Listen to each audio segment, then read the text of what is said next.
Hey guys, it is Connie and Natalie together. It's Thistle and Coos. Remember, www.thistleandcoos.com.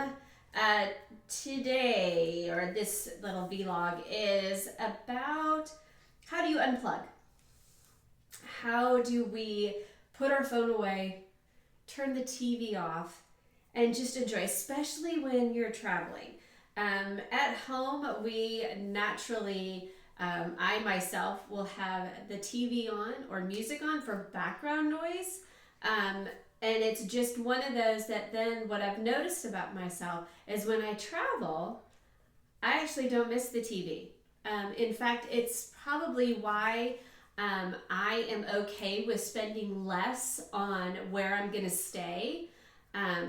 Because I'm going to be out and about and doing more things and experiencing more things than what I would need. Actually, I just need a bed, a place to sleep that's clean. I mean, obviously, a bathroom, but I'm okay. I am okay with paying less, but not to the hostel less. Unless it's a private room that just Natalie and I are staying in, or Greg and I are staying in.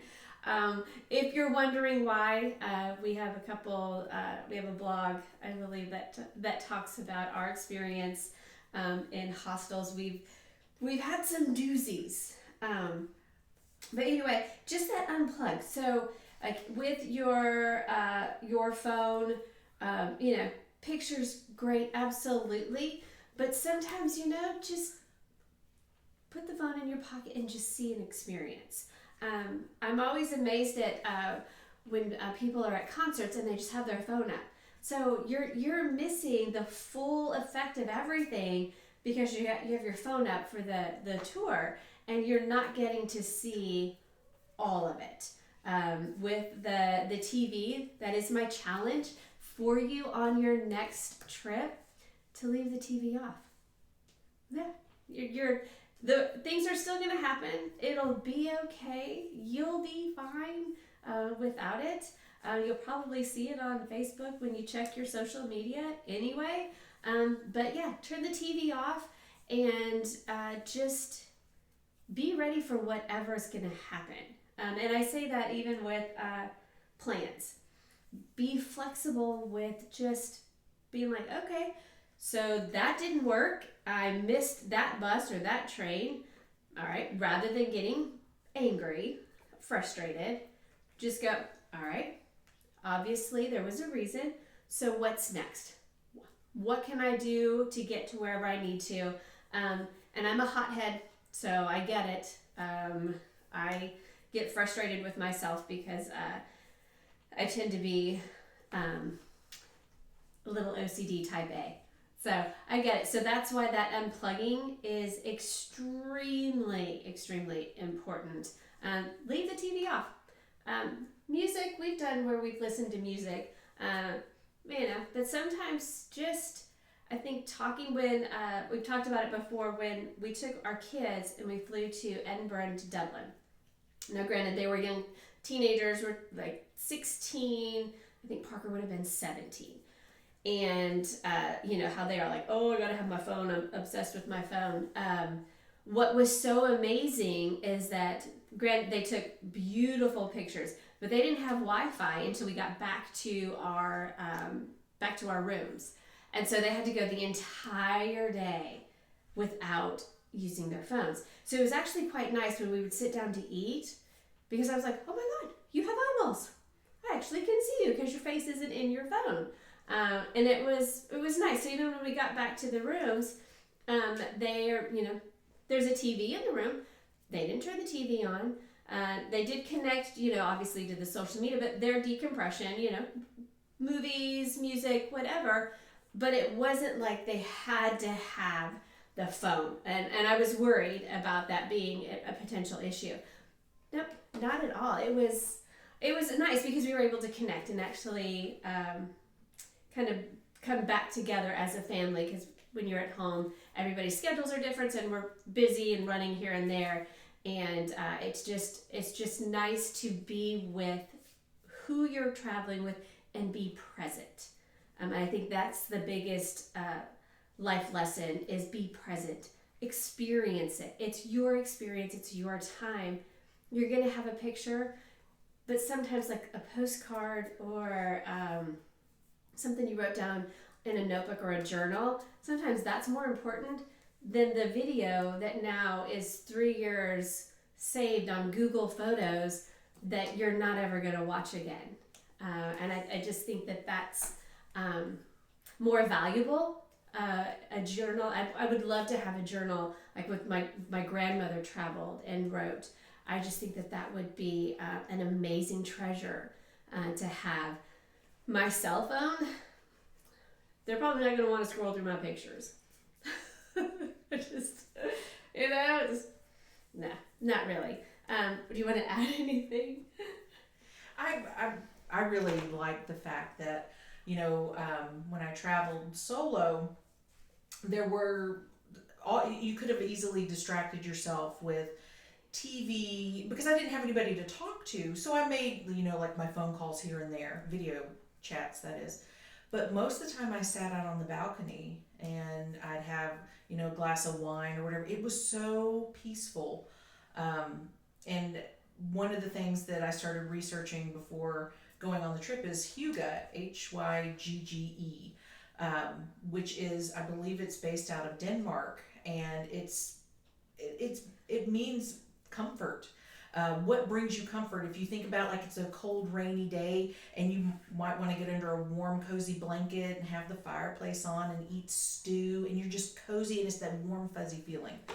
And so that's what I really tried to capture. And I wasn't going to find it watching television. I remember one night in my hotel, I turned on the TV and everything was in German, no closed captioning. I turned it off. I was like, I'm not going to waste my time. And I didn't, and I'm glad I didn't because I read, I journaled, I took bubble baths. I mean, I did what I wanted to do, and it was very comforting. And then when we met up, because I think it was one of our last days in Edinburgh, she's like, we haven't turned on the TV the entire time. I haven't missed it, and I don't want to turn it on. I don't want to see it.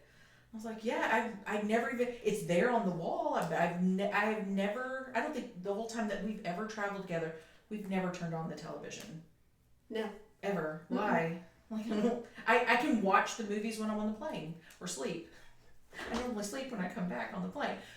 But I have enough time to, because our jobs, when we do interpreting, we're in a camera, on screen. My eyes are always really, bothering me. We're constantly in our phones or, working with stuff like that that's technology based. So it was nice to actually take a walk and just look around.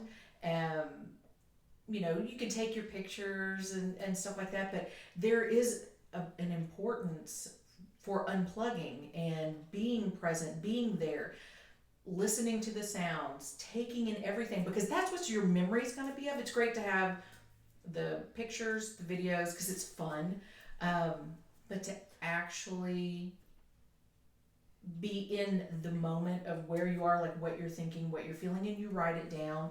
Or I think, and another thing that I'd always heard of, a lot of people eat their meals in front of the television, that most people aren't even tasting their meals anymore. So traveling solo, or when you're traveling with friends, your spouse, your kids, to not be engaged in technology, but to actually talk about stuff. And if you don't know what to talk about, they have little cards that have like conversation starters, but it's really about reconnecting and being in the moment. And I think as great as technology is, because trust me, when I need a map, I can pull it up on my phone. Or what's the name of that one thing? Oh, I can pull it up on my phone. But when this has become your hours and hours and hours of mind numbing, and I think that you lose the beauty of why you're out there traveling. You've worked hard for it, so it's time to enjoy it. So good way to unplug. I think that is something that we've learned, and best advice, I'm telling you. Enjoy your glass of wine out on the balcony. Enjoy your meal. enjoy just having a conversation with somebody. So whoever you're traveling with. And when we were in Edinburgh, when we traveled, the four of us last year, because even my husband Michael was like, we never turned on the TV the entire time. I was like, there was a TV, but it was in the kitchen. Is there a TV? There was, like, above that little bitty fireplace in the little kitchen area. Exactly. I didn't No idea. Nope. We Too had busy looking out the window because we could see the castle. the castle. You're just like, Yeah, and we made our meals every night. We sat at the table. We played games. It was fun. So there are amazing ways to reconnect by, and we say the word unplugging because and it's not to overuse it. Excuse me, but I think it's just to be present, be in the now of where you are. And that's what you're going to remember. Is that feeling? Absolutely. So let us know what you guys do on your trips to unplug, because your experience is probably going to be different than ours. Again, our goal is to make travel simple, give you great tips, great ideas, challenges. So we do want to challenge you, even if it's just for a weekend. If you're doing a staycation and you're staying in the area, turn the TV off. And just force yourself to be present and have a no technology night. It's might be scary, but I promise that they will be okay. Everyone will be okay if they cannot get in touch with you. And as a mom and as a worrier mom, I've learned that my children will still be okay. In fact, I'm gonna go on a bunny trail here for a quick second. So when the four of us flew to Edinburgh, and Greg and I hadn't even turned our phones on yet. I think you had just turned your phone on when we were on the tram. Yes. And my son, because he's resourceful, the battery in his truck had died. He had already tried to call me, tried to call Greg, called his grandmother, called his uncle, like this long list, called Natalie. That's how he finally got us. So where there's a will, there's a way. They were okay. Everything was okay. And we did fine. We were like, look, we're unplugging our phones. You'll be fine. Problem solve. It'll be okay. Otherwise, they'll call your friend or whoever you're traveling with, and they'll still get in touch with you because there's no escape. Otherwise, thanks, guys.